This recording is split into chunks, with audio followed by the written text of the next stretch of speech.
to another episode of the STR Sisterhood. I'm your host, Stacey St. and I am so delighted to be spending some time with you today.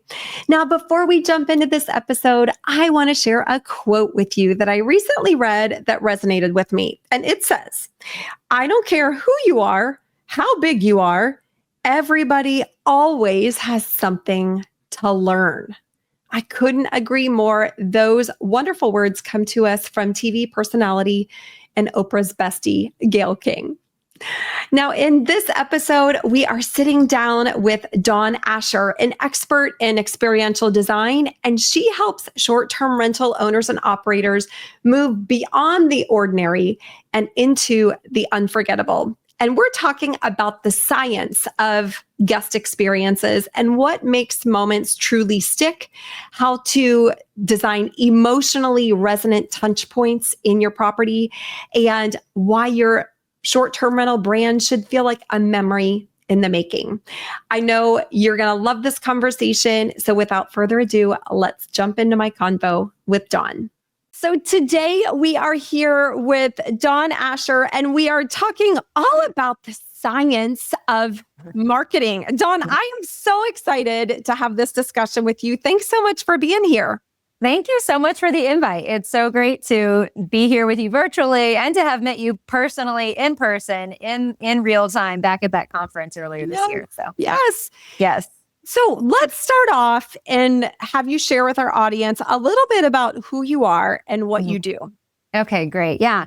Well, the Olive Jar is an experiential marketing studio specializing in vacation rental design, amenities, and media content creation for visionary hosts. We really serve this caliber of host that understands this whole picture approach to guest experience that really invites and engages their guests into a co-creative experience where your guests and your travelers, even virtually, get to be a part of what you're building as contributors, you know? And so I know a lot of times the word marketing can be so elusive, very vague. It's a lot of times, you know, people can think, oh, that just means social media. It is so much more. And so we're serving hosts as a creative studio, essentially, to really weave these details throughout not just your space, but throughout your flow of communication, storytelling, branding, all of that, so that it's a really cohesive experience that engages your ideal target traveler. So that's what we're doing every day. I love that you've taken this approach because, to your point, so often it can be very easy for folks to get caught up in tactics, right? Whether it's a social media campaign or an email marketing campaign, or, hey, I need to have this one amenity in my properties. Yeah. And I love that you're taking a step back and looking at this from a holistic approach and saying, all of this matters. Yes. And let's support the best experiences for guests that are really going to resonate with them and stick. Yeah, totally. So let's talk about that a little bit. So I want to get geeky because I'm all about geekiness, right? From a science perspective, what makes an experience memorable in a guest's mind from your vantage point? Yeah. Well, there are these neurological drivers that, every business uses. The most successful businesses out there really understand what drives buying decisions. And it's everything from dopamine to oxytocin, to your hippocampus activation, serotonin, all of these things that are just working in our bodies when we are, surprised and delighted by something, right? That actually motivates us, right? So there are these neurological drivers that inform those buying decisions. And we're really passionate about sort of breaking down, like, why does surprise and delight work, right? What is it about finding that Easter egg in the home that where a guest like uncovers something? Maybe there's like a hidden detail, a motif throughout the home. Well, when a guest discovers something like that, it actually lights up this sense of reward. And I'm giving you like one example here. That offers this hit of dopamine. And dopamine is this neurological driver that just, it says to you, oh, like I just got something special. I just got something that, not everyone else may find, or this was just for me.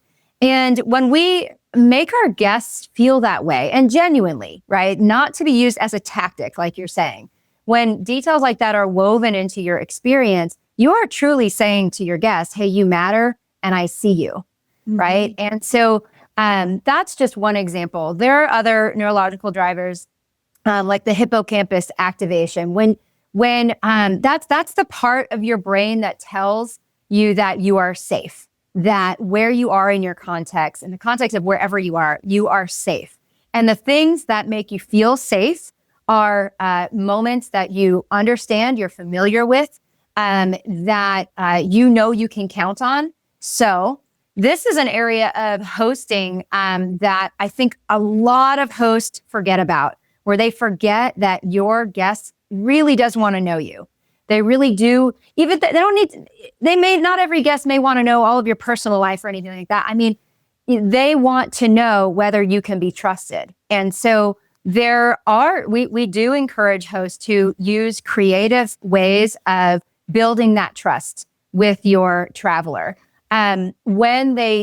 This ultimately comes down to what, you've probably commonly heard is like the know, like, and trust rule, right? And so the more familiar you feel with a brand, the more willing you are to trust them and return to. So, when you think about, here's just like a really great tactile example. When you think about sort of early arrival, and let's say that guests, want to check in early, but it's not an option for you. It may not even be an add-on for you. I have opinions about whether you charge for that or not, but let's just say, it's something that you do offer, but in this case, it's not possible that day. Well, what can you do to actually still nurture them through that experience? You offer them some sort of local guide that actually gives them something really fun to enjoy along the way. You even get them more invested in the experience you have to offer, getting them anticipating maybe a splurge that you've got on your top 10 list, or a feature of your home that they could be planning, things like that, where you're building anticipation, but you're also nurturing them through the experience. You do something like that, you are telling your guests, I've got you. Like, it's not just a no, it's a no also. Also, here's the way that I'm going to show up for you. And so I say this because so often, I could imagine every stay is going to have some type of little bump in the road, right?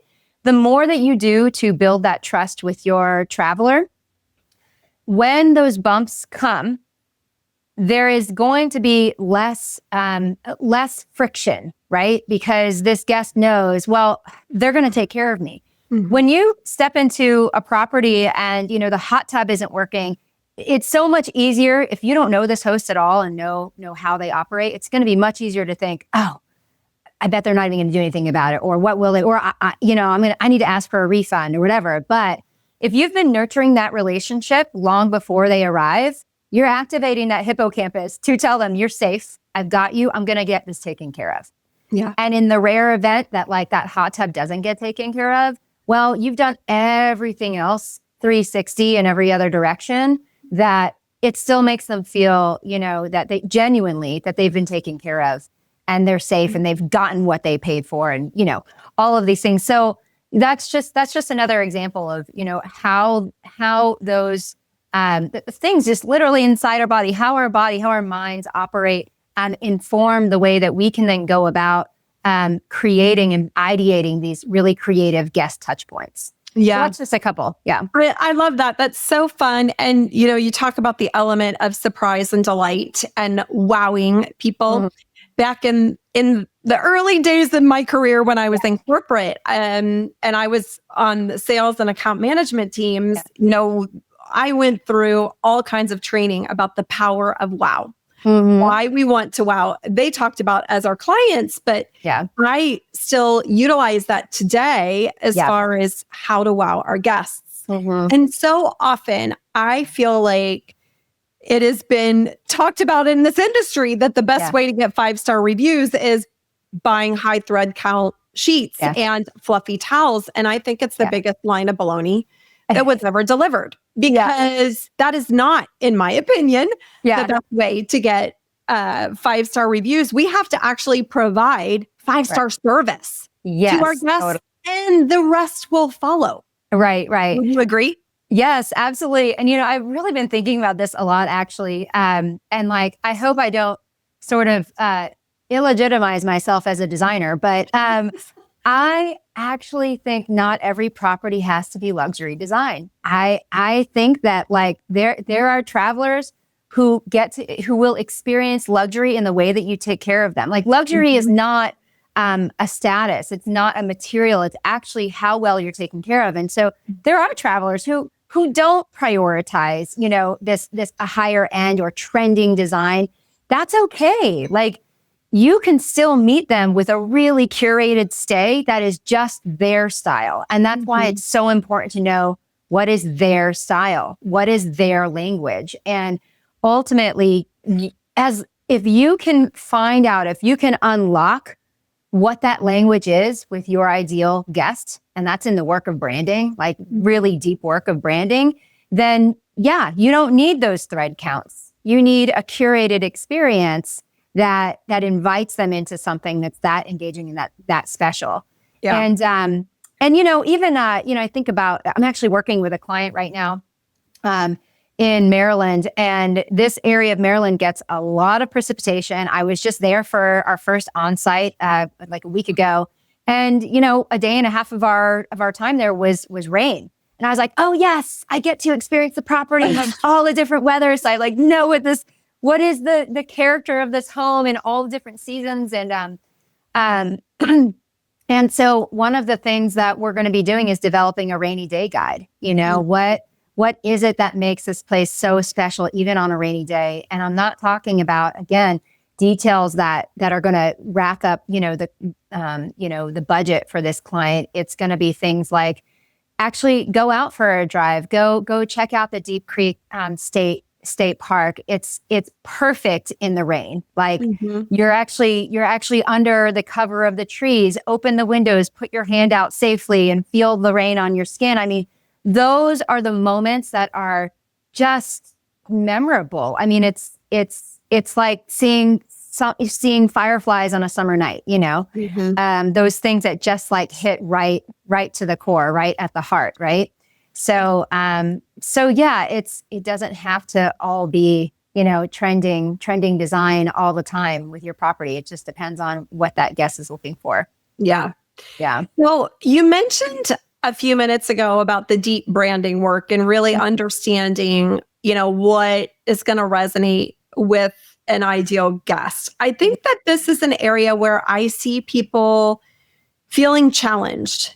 Yeah. Maybe because of a few different things. Number one, maybe they don't know their ideal guest in detail, right? Or perhaps number two is they know who their ideal guest is, but they don't know how to unlock the level of information that is necessary. What advice would you give to those folks? Yeah. So I think I think that there's a myth that needs to be busted here too around ideal guest. A lot of times I hear hosts thinking about their ideal guest in a box of demographic. And it's like, oh, families. Or even, families with little ones, right? That is different than a family with teenagers. Wildly different traveling with teenagers and little ones, right? You're dealing with moods all the time. I mean, a lot of times I think we want to boil it down to demographics. People are so much more complex. I mean, no two families are the same. No two married couples, no two marriages are the same, right? I just heard Mike Birbiglio, the comedian, in his latest special, he's got this like comedic wisdom that's just amazing. He said, you can never understand someone else's marriage. And so, the ways that couples travel, every couple is different. Now, I think where you really can get into the more fine tuning of defining that ideal guest, even through some demographics, is actually you look at their buying habits. You look at the things that they value. You look at what is luxury to them, right? Is it, is it a what are those, is it the Stanley, cup? Do they care more about buying a Stanley cup or really a craft coffee cup, that's like handmade pottery, whatever, right? I mean, those are two different kinds of drinkers, but that also means they're probably two different kinds of travelers. So, I mean, when it comes to identification, you have to look at those. You have to read between the lines. So it's those details that we're looking at. Now, when it comes to actually then implementing, I think is what your question was in the beginning. Now, how do you actually implement an experience that speaks to that? You go back to the values. And, if you're thinking about what kind of coffee they're going to care about, will it matter to them to have whole beans, in the property? Will they want the beans already blended for them, right? Or already ground for them? Or is this a traveler who just wants the Keurig cups, And so you have to look at, well, okay, let's talk coffee. Where are they drinking coffee? Are they going to Starbucks, or are they searching up and down in your area for that craft coffee shop, right? So I think I use coffee as an example because I feel like it's universal. Everyone's going to drink coffee, right? This is true. Yeah. And so most everybody, yes. Yeah. And a lot of times I think, I see this assumption, kind of like what you were saying with like the thread count of the sheets. I think there might be this assumption that everyone is going to want a pour over. But I've been to properties where the pour over has never been used. I can tell it's never been used because traveler isn't really there. It's almost like it's too far in a different direction, not beyond, but in a different direction, right? So, and that's really where I'm curious. I'm sure if everyone is listening going, yeah, I would totally love to know if my people are Stanley people or ceramic mug people, or if they're holding people or ground people. Right. But my question is how do they find out that information? What is it that the host that's listening or watching can do to find out, are my ideal guests the Stanley or the mug folks? What can they do to gather this information? Yeah. They do that by actually engaging and actually asking. You can ask these things in really nuanced ways. You can provide some type of coffee experience that actually does elicit a response, right? You can actually ask for their feedback. You can say, hey, tell us, like, how'd you like the coffee? And also you can find out from your cleaners, was this pour over used, right? So this is also where, when we talk about branding, we also encourage hosts to actually look at your branding from a holistic standpoint, where your team needs to reflect these same values. Your team, maybe your team doesn't all drink, craft coffee, but they have to understand that this is what your traveler likes, right? And so then that has to be a value to them. But, if your team values that guest experience, then your team is going to need to be a part of finding out that information for you. Mm-hmm. The other ways is, just when you are, think about even like your game collection, which games are being left out. Find out from your team which games were played with, okay, I find that, they're often playing with bocce ball, but we've got these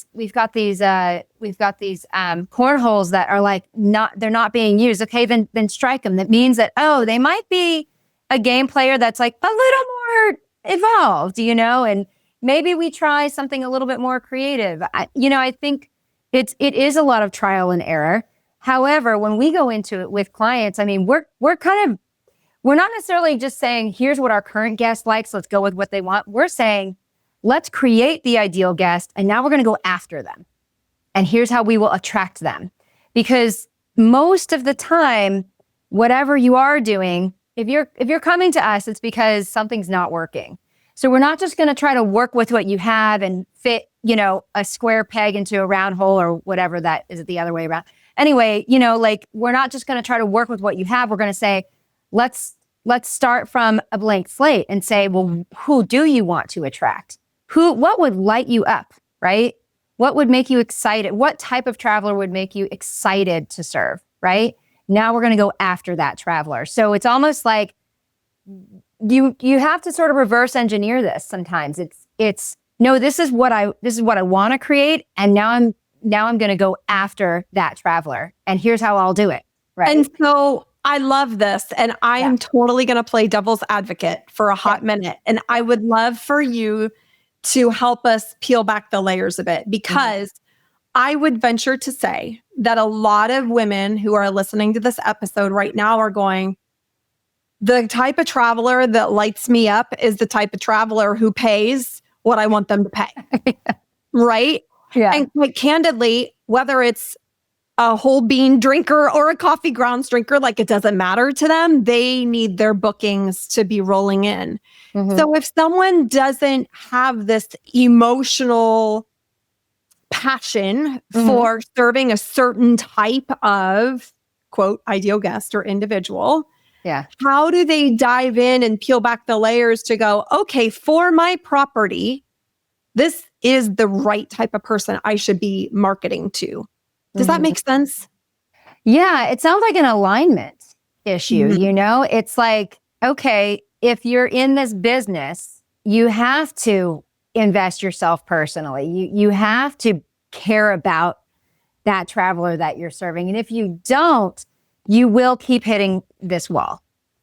And I hate to say that. It's almost like, well, devil's advocate right back at you, because it's like, this may not, you got to find who that is. And that's a part of, I think, finding your why. It doesn't mean just throw money at it and think that it's all going to come back. You know, that's why we get, you know, going back to the beginning of our conversation, it doesn't all have to be, you know, high-end luxury, but, you know, yeah, we would look at your budget. We'd say, okay, to achieve this kind of experience, what kind of budget do we need to put into this that will bring you that payoff? Totally. And that payoff, a lot of times I think that a lot of people are just looking for just the bookings as the payoff. But experiential marketing, it yields organic buzz. That is not something you can orchestrate, right? And that's why I asked that question. And it's not to push on what you offer. What it's to push on is to challenge everyone who's listening or watching to understand how important this is. If we're just looking at the bottom line of our P&L and looking at that metric as a level of, okay, is my business on the right track? In the world of hospitality, it's more than that. Yes. Yeah. Right? Yeah, totally. Yeah. And I think the challenge is I will be very candid with you. I got into this world as a real estate investing strategy. Like, I got into it to diversify my real estate portfolio. What I discovered is, oh my gosh, this is so fun. And I love it so much. Right? Yeah. And so for me, being a part of a guest trip to the beach or trip away with their family to make memories, like that makes my heart sing, right? I absolutely love it. Am I still focused on my numbers? Yes. Yeah. However, for me, it's about creating an experience for a guest that they're going to remember and come back to us. And we don't do that through the bottom line of a P&L. Right. And I think like this is where, for investors especially, this is a sticking point, because what happens in the heart is that there is spontaneity as well. And in hospitality, you have to read the room. You have to know, what is this very current guest actually looking for? Okay, I'm hearing like seeds of something. Oh, you know what? It would be so great knowing what kind of trip they're on. What if we surprise them with XYZ at the end of this? It's going to speak their language, right? And it's not just a bottle of champagne. Maybe it's like a scarf from, a local vintage shop that, you know is going to mean more to them as a souvenir than that bottle of champagne, right? And so you have to read the room. This is the emotional intelligence side of it. And if you have a co-host, now, Stacy, please also inform me, is your community mostly made up of hosts who are running their own properties, or hosts who are co-hosting, hosts who have others running. Is it just a whole big mix? We're a whole soup. Right, okay? right. We're vegetable soup. Okay. We got all kinds of vegetables mixed in there. And so some of the folks in my community have property managers or co-hosts. Some of them are the property managers and the co-hosts. Some of them are self-managing. Some of them, are just getting started. Some of them are highly experienced. And so I know obviously we're having a conversation that could be meeting people at different spaces. Right. Throughout their journey. I asked that because, lots of times for co-hosts, their hands are so tied. I mean, I know so many co-hosts who are working so hard and literally making pennies, and they have clients who are not willing to even fix a door, not even willing to pay to fix a door. So like hosts out there, if you have a co-host, you need to give your co-host permission to do these things, right? Because it is impacting your business. And I'm going to go further. I'm going to say, give your co-host a budget to play around with.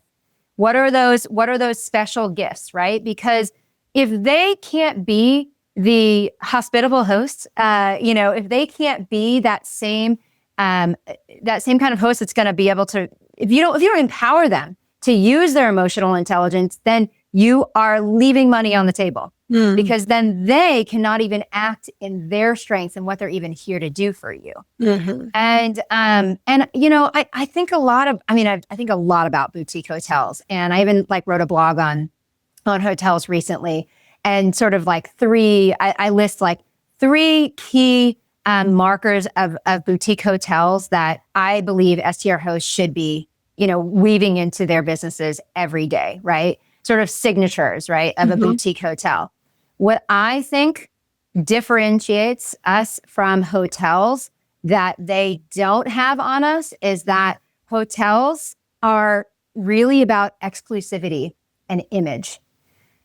Staying in an Airbnb, staying in an STR, it's actually about inclusivity and belonging. You can still have this luxury experience. Remember, the nurturing experience. I'm not talking about the high-end material. I'm talking about that cared for experience. You can still have all of that, but it's really about, what you're providing is inclusive. You're providing a place of belonging. And so I know we haven't touched on this yet, but media, when we talk about media content creation, and we do styled shoots all the time.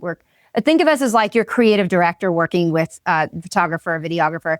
I actually advise against using models because models actually really put your traveler then into a box. And if they don't feel like they can identify, it's going to be really hard to help them feel like they belong here, right? Now, hotels do that, but they're using picture perfect bikini models because that's who they want there, right?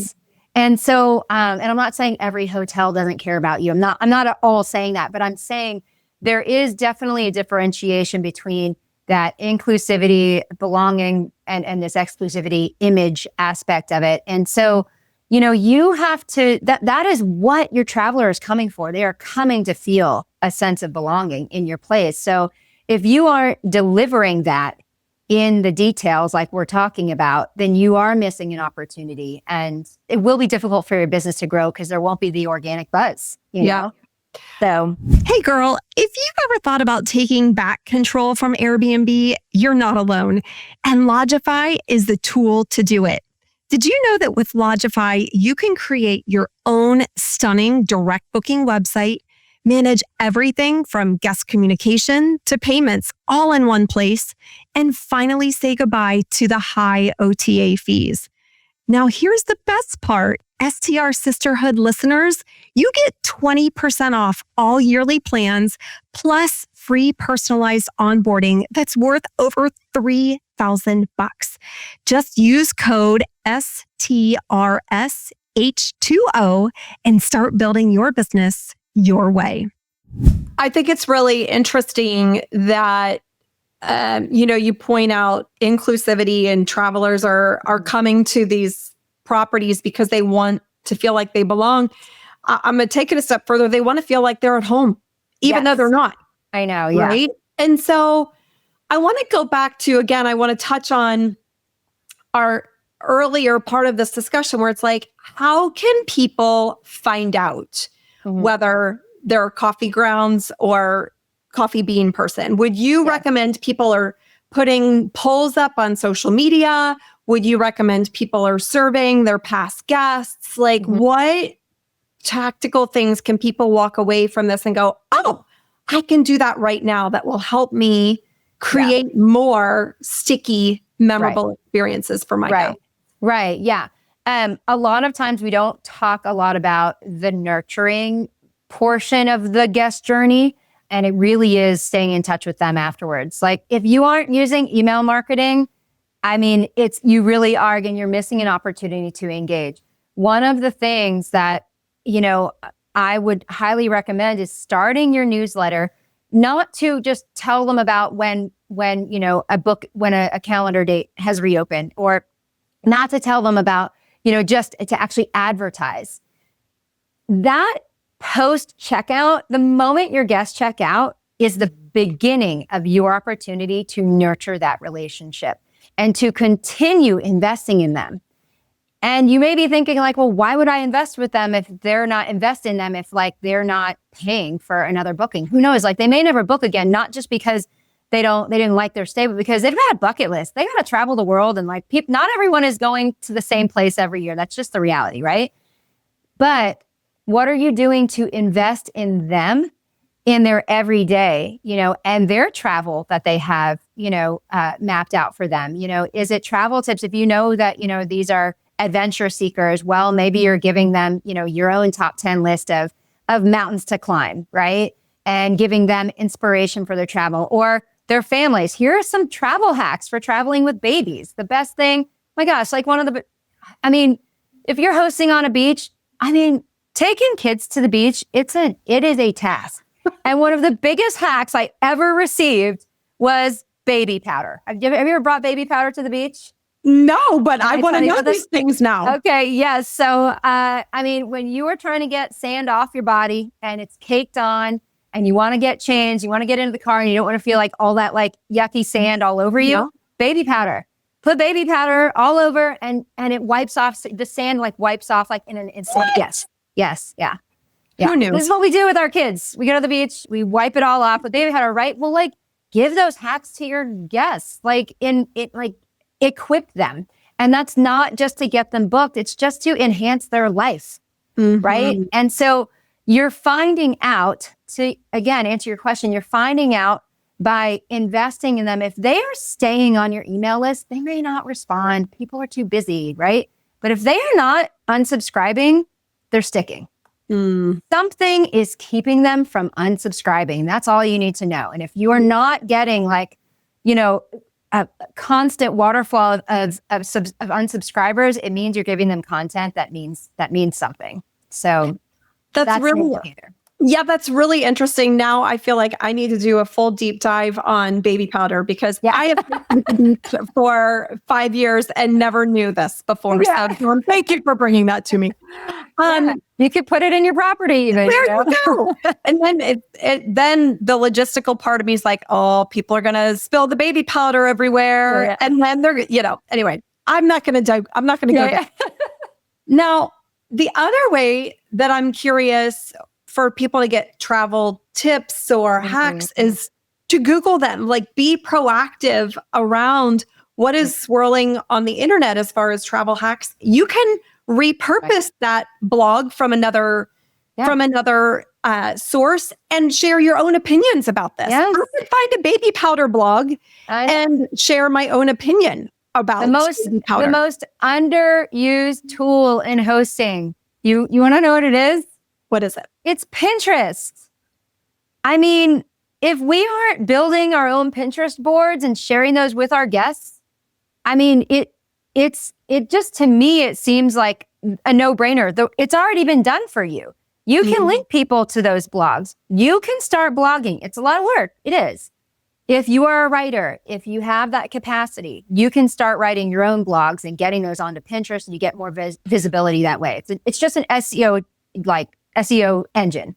It's actually not social media, so that is for sure a great way. Like if we're talking technical marketing, get yourself onto Pinterest, but absolutely be sourcing Pinterest for your own content, your ideas. Yes, you could go through Pinterest and farm out five tips of doing the beach with kids, put it into your own or whatever. I mean, I think, if you're going to be on social media, I think that, your highlights are there to actually equip your guests. They're there for you to show up in other ways and provide them even more for their stay. You can easily link to your Pinterest board, I mean, there are so many different ways so I think, I love that you say, just go Google. Like it doesn't all have to come outside of your own brain, which is also why, we're here. Because really, if you are a legitimate business, you have a team, right? You're not doing everything on your own, and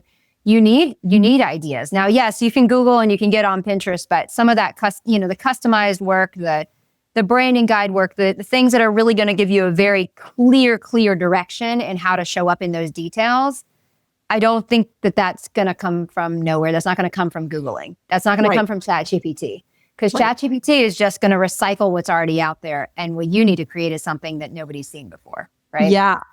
I think that's so important that I just want to highlight that again, because with AI,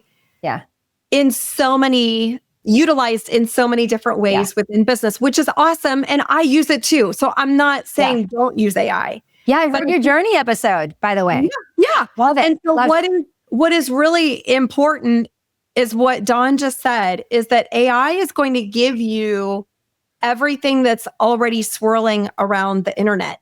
Right.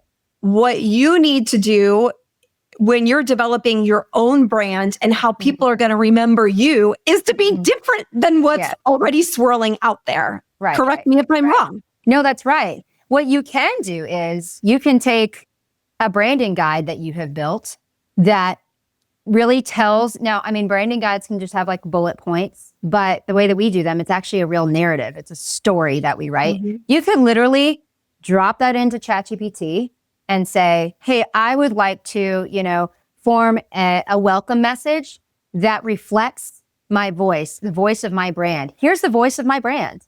And so ChatGPT could actually do that work for you, but you have the power. You are giving the information. You're not asking ChatGPT, just go get whatever's out there and spit it back out at me, right? So it still has to come from a place of you, right? And an authentic, cohesive, branded voice of your STR. Yeah. Yep. Okay, I want to revisit another thing that we talked about early on in this conversation, and it was about dopamine hits. Yeah. You mentioned Easter eggs, I'm assuming, for an Easter egg hunt, but what are some easy ways that hosts can provide those dopamine hits for their guests that don't cost a lot of money? Yeah. Okay, and just to be clear, Easter eggs aren't just referring to Easter egg hunt. Okay. What I mean is, and this is just kind of something that you would have learned like in filmmaking or storytelling, like Easter eggs, it's just the concept of something that is hidden and is found. So, you can, there's a property actually we've talked with down in Anaheim, and this is actually very commonly done in properties where they have this concept of hidden Mickeys. So hidden Mickey Mouses, all through the property, right? So it's fun for kids to like sort of find them in different places. Be like, I caught another one, do the tally, whatever. So that's one way, is just literally like playing with a motif design wise, right? Other Easter eggs can really be, discovering things that are maybe behind closed doors, right? So what might be, I will tell you this, one of the most underutilized design spaces in an STR is the closet. Closets have mostly been used for dumping grounds. It's like, okay, this is where the pack and play goes, or this is where the hamper goes. This is where, even a robe, of course, like where a robe goes. But imagine opening a closet door that reveals a wallpapered, closet, right? Or it's been repurposed into a reading nook, right? Or maybe there's even a hanging plant in the closets, right? So in most cases, because most closets don't have a mirror, a window.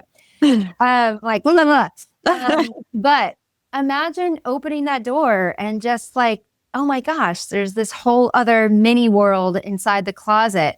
And what that does is it just says, wow, this host is so intentional. This host thought of everything. And I know we hear that phrase all the time. And like we want, we want our guests to feel that way. But those are the moments that make them feel they thought of everything, not just, oh, they've got a KitchenAid. Oh, they've got that juicer, whatever it is. No, they really thought of everything in every nook and cranny in the home. And so that's an Easter egg. Another Easter egg concept is actually creating some type of clue system through the home that leads the guest from one thing to another. And that kind of prompt can be given in a welcome guide. Like you could put in your welcome guide a clue that leads them to something they're going to enjoy at checkout, but only if they catch it, only if they've read the welcome guide. So it's not something that that is for every single traveler, right? Again, Easter eggs are meant to make you feel so special. Like, I found this, right? And so we had here's an example just in real life. Our kids went through preschool and one of our preschools we went through in their, oh my gosh, it was like, I swear, I think it was like a 30-page deck of like all the rules and regulations of the year, everything. It was the manual, right? Hidden in this deck was if you got to a certain place, it's like on page 25. If you had read that far and you found this one line, it said, if you've gotten this far, it means you've been reading the manual, you're going to get 10% off your first month. So it's things like that. I was just like, oh, wow. Like they're really here to nurture this experience. And it was an incredible preschool. Like we took our second daughter there through the pandemic and everything. Like, so, those little details really do activate that. They give you that dopamine hit, Does that make sense when we talk about Easter eggs? Yeah. It totally does. And I was totally thinking you're hiding eggs all throughout your properties. And you can do an Easter egg hunt. I mean, that's totally an option too. Now, I also love, again, what you had mentioned about talking to your turnover teams to find out what our guests are using, what games were left out was an example that you gave. I think that that's so important to engage your existing team to say, hey, give me the scoop on what's happening on a day-to-day basis, because it's not like we're going to go walk into our properties at every turnover. Right. Yeah. I believe you shouldn't walk into your properties at every turnover. You should be, engaging a turnover team, a team of cleaners and inspectors. Yeah. My question is, what if, let's say as an example, you mentioned bocce ball. What if your guests are playing the bocce ball and nobody's playing the cornhole? Does that mean we should chuck the cornhole, or does that mean that we should just explore additional games in addition to a bocce ball that type of traveler would enjoy? It could be both. Okay. It depends on the scenario. It could be, it's time to get rid of this thing, sell it on offer up, take that cash, use it elsewhere, right? It could be that you're not engaging them enough into what you actually have. So, how could you elevate that board? Honestly, one of the last properties we did some photography for, their cornhole design was such a departure from their overall design that honestly it felt like an eyesore, and I was like, we can't shoot this because it doesn't fall into our aesthetic whatsoever. Honestly, it could be that your board is just like either just like too far out of it. It could just not be aesthetically pleasing. And then some places, like, people want to take photos, so they want to take photos of what they're doing. So it could be, you got to look at a few variables there, right? Is it honestly the style of it? Is it quality, right? Was it a crappy quality? I mean, some of these cornhole boards are so flimsy. Some of them are too small. They feel like they're just for like kiddies, and So I think you have to ask more questions before you go and chuck it, or if you are going to invest it in a different way. And then I would say, again, I would say one of the first questions is going to be aesthetically, does it fit your brand? Like, is this a cohesive experience? And a lot of times with games, I say, sure, you could have the whole gamut, but don't put them all out on display.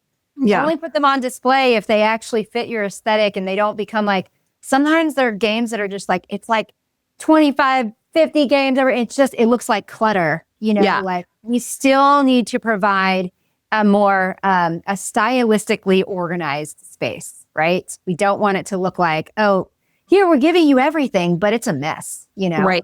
mentally to go through, and if kids they play more with less. You give them a room full of toys, they will play with 2 of them. 2 of them, yeah. So our minds work that way too as adults, right? Too much, it feels like clutter, right? Yeah. So yeah. Dawn, I want to move quickly to the lightning round, and we're going to fly through these because it's a hard stop. Okay, no worries. My first question is, and I'm going to ask you to answer with the first thing that comes to mind, where is your favorite place to vacation? Yeah. Well, I would say Hawaii, but I've only gotten to go there twice. I don't get to go there all the time. I had a very spiritual experience there. It's actually where like the olive jar was born. Well, really, the olive jar was really born on a train in Italy. I'll tell you about that another time. But Yosemite, it is like right in our backyard. We're about 5 hours away. We do return there every year, sometimes twice a year, and we are campers. I go to Yosemite and I feel it is such a majestic place, and you stand there in the valley and as like overwhelming even sometimes it is to the senses, I somehow feel more significant. Like I'm a part of this universe. There's creation, says that it's, there is that sense of significance when I step into Yosemite. So I love it. I've heard it's gorgeous. I've never been. Yes. Yeah. Next question is, what's one place you want to visit that you've never been? Okay. Can I cheat this one a little bit? I don't know. I'm gonna cheat. So I've been to Sicily, Italy. It is why our daughter's name is Sicily. We want to take her there for her 16th birthday. Oh, well, that was yeah. So, a little bit of that story really quick is that I was traveling Italy after college, post-college. I completely ran out of money. I spent it on gelato and cannoli. It's not a bad way to run out of money. I ended up having to beg my way on the trains. I was desperate. And when I found that I could not just change my flights, I ended up trying to beg my way onto one more train. This just gentle and kind old man who was the train attendant let me on to his train. He sat me down. And also we were lost in translation, did not understand each other. He sat me down and I thought I'd never see him again. He came back. And by the way, at this time, I am like thinking, I'm having those come to Jesus moments, praying like, how am I going to get out of this? I don't know where I'm going to sleep tonight. And he comes back with a sandwich that's wrapped, clearly made from home. He breaks it in half and hands me half. Wow. And when I had thought back later how I had been praying literally for a savior, I asked him his name and he told me. I decided I was going to write him a thank you note. And as he has left, I write down his name, Salvatore, and I go to look up the meaning of his name. The meaning of his name in Italian is savior. Wow. Sicily, our first daughter is named Sicily for just the beauty of hospitality and the unexpected. He wasn't paid to do that, and that's why also I talk about teams, sure, your clean team may not necessarily be paid to do all the things you're asking, but if they want to be on your team, they're more willing to be a part of if they're willing to be a part of and they want to be a part of a bigger vision, they'll go above and beyond just like you're doing every day too. Yeah. So, yeah. Cool story. Yeah. Cool story. And I love Sicily. I was just there a few weeks ago. Yeah. Beautiful. Nice. Beautiful. Amazing. Next question. What's one thing you know now that you wished you knew when you were starting in the world of helping short-term rental hosts? I wish that, and maybe I think I figured this out within the first year, luckily. I wish that I would have known it's really good to develop other passions, Mm-hmm. to have hobbies, Yeah. those long nights. I know it's a hustle industry, but it's really important to invest in things that bring you joy that actually sometimes have nothing to do with hospitality.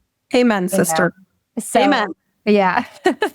Absolutely. Find other things that you love, invest in those things. And honestly, ultimately, your passions in a well-rounded life will better inform and equip you as a host, no matter what. So absolutely.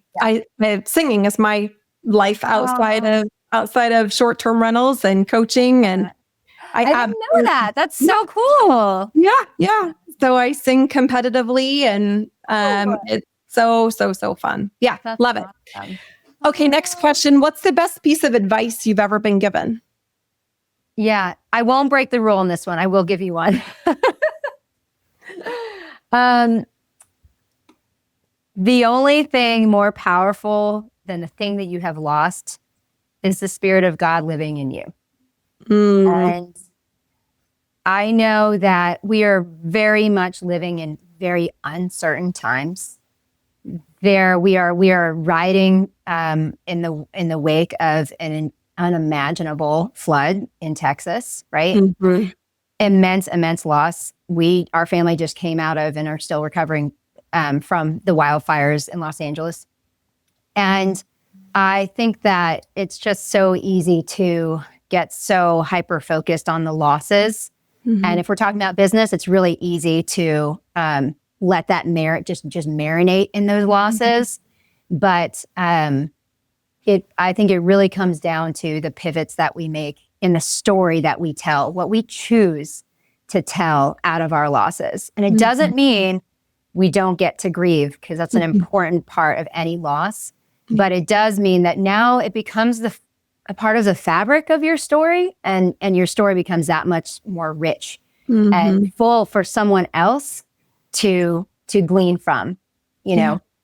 I never would have imagined that, having gone through a natural disaster, I understand something about it that I would have never understood before. And now I know in the rest of my life, I'll be able to just support someone in a different way, maybe, if they've gone through something like that. Yeah. So powerful. Yeah. So powerful. Last question. What's one thing and or person that you're grateful for today? I'm going to say my husband. He's right over there. He's got his AirPods on. He doesn't even know that I'm talking about him. I'm going to talk behind his back. Literally talking about you behind your back. Yeah. He's not only been a partner in the Olive Jar in a couple ways, but he has his own full-time job. And, I've taken a lot of risks, taken a lot of risks in my career, and I've never heard a no. I've heard a how, a great challenge. And I've heard just words of encouragement and belief in what I'm doing. And this year we just hit 17 years married, and he said, I want to give you a gift. It's not an anniversary gift. It's an Olive Jar gift because of what you've chosen to do and how, where things are going. And he gifted me with, I didn't wear it. I should have worn it today, but a necklace with an olive branch on there, and he thinks about these things. And that partner in life. Yeah. A supportive spouse is so incredibly helpful. And yet there are so many people out there that don't have them. And so I just listening. You heard the whole thing. Okay. He's just pretending to do. Okay. Anyway, go ahead. Sorry. I'm just going to say, for those who don't have a supportive spouse, I think that's why it's even more important to have a community around you, And I know for me, inside my STR Success Accelerator, inside the STR Sisterhood community, it's all about the connections and how we can support one another. So, Dawn, this is so great. If folks want to find out more about you and what services you might be able to support them with, where is the best place for them to find you online? Yeah. Well, I'm on Instagram at theolivejar.co. But also our website is theolivejar.co. And if you head to our website, there is a link at the top to take you to a hosting quiz. That hosting quiz will give you a really tangible sense of what we mean by experiential marketing, and in the day-to-day practices and small fine-tuned details of your guest experience. But also that hosting quiz breaks down, you as it gives you a sense of who you are as a host as it relates to your style in experiential marketing. And that's a great introduction. We can set up a discovery call after that. Really easy way and fun. Love it. Dawn, thank you so much for being here. Thank you for the opportunity. It was so great. So great to meet you and continue the conversation. Absolutely. Yeah. Hey friend, if you are ready to grow your short-term rental business with confidence and with clarity, I want to invite you to join us inside the STR Sisterhood online community. In there, you'll get access to powerful weekly trainings, expert insights, and step-by-step strategies to help you attract more bookings, streamline your operations, and increase your profits. Head over to strsisterhood.com to join us, and I cannot wait to see you on the inside.